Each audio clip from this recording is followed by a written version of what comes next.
Bienvenue sur ma chaîne Miami, AFP. Les supporters de l'Inter Miami de Lionel Messi sont en colère, après que le club de Major League Soccer ait doublé le prix des abonnements pour la saison prochaine, mais a perdu l'occasion de voir les vainqueurs de la Coupe du Monde perdre la coupe incitera encore de nombreuses personnes à retirer de l'argent. Le club, propriété de l'entrepreneur de Miami George Maas, et de l'ancien joueur anglais David Beckham, a envoyé jeudi 28 septembre, un e-mail à ses fans, avec le détail des prix de renouvellement des billets. Avant de continuer, prends le temps de souscrire, et appuyez sur la touche de notification pour les futures vidéos. L'abonnement le moins cher, cette saison était de 485 $, mais l'effet Messi a fait monter ce montant à 884 $ pour une place derrière le but lors des 17 matchs à domicile de la MLS.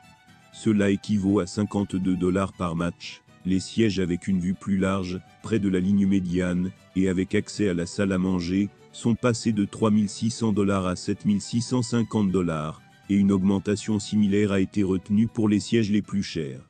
L'abonnement le moins cher pour Manchester City, les champions d'Europe, et la Premier League coûte 469 $, le plus cher 1256 $, même si les offres d'hospitalité différentes de l'abonnement.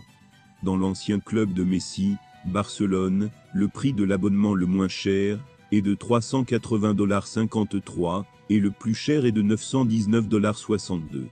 Les détenteurs d'abonnements ont été protégés par l'énorme augmentation du prix des billets à Miami provoquée par l'arrivée de Messi en juillet. Les supporters peuvent échanger leur nombre de places contre des places moins chères s'ils le souhaitent, et une source du club affirme une longue liste en attente des inscriptions. Le club n'en est qu'à sa 4e saison d'existence, et la colère est particulièrement grande parmi les supporters qui comptent sur le soutien de l'équipe de MLS depuis des années. El Serrano, l'un des leaders de la campagne, pour amener une franchise MLS, dans le sud de la Floride, a passé des années à faire pression sur les responsables de la Ligue, et à organisateurs des événements, pour obtenir du soutien. Il a déclaré que de nombreux fans réfléchissaient de ne pas prolonger le contrat.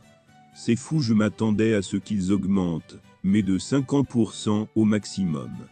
Ces gars ne pensent qu'à gagner de l'argent, et il y a beaucoup de demandes, donc ils pensent qu'ils peuvent y faire face, a-t-il déclaré à l'AF. Peut-être qu'ils recherchent juste l'élite, ils regardent les matchs, et oublient les autres s'ils continuent avec cette mentalité.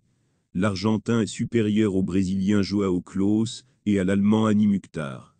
Lionel Messi, qui a débuté sa carrière à l'Inter Miami, il y a un peu plus de 2 mois, arrive en tête du classement des maillots MLS les plus vendus en 2023.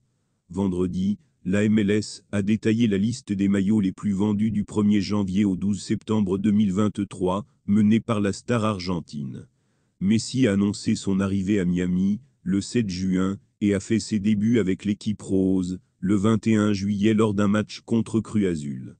Messi apparaît donc en premier dans cette liste, devant le Brésilien João Klaus, star de St. Louis City, une équipe qui débute en MLS, cette année est étonnamment première en Western Conference, et l'Allemand Hani Mukhtar, une étoile montante de Nashville devenue MVP et meilleur buteur de la MLS 2022. L'Argentin Sebastián Driussi, Austin, et le Mexicain Carlos Vela, Los Angeles FC, complètent le top 5. Dans le top 10 figurent 3 joueurs des Sounders de Seattle, devenue la première équipe de MLS à remporter la Ligue des champions de la CONCACAF en 2022. Jordan Morris, 6e, péruvien. Raúl Ruidia, 7e, et l'Américain d'origine guatémaltèque salvadorienne Cristian Roldan, 10e. Merci d'avoir regardé cette vidéo, et je vous prie de laisser vos commentaires.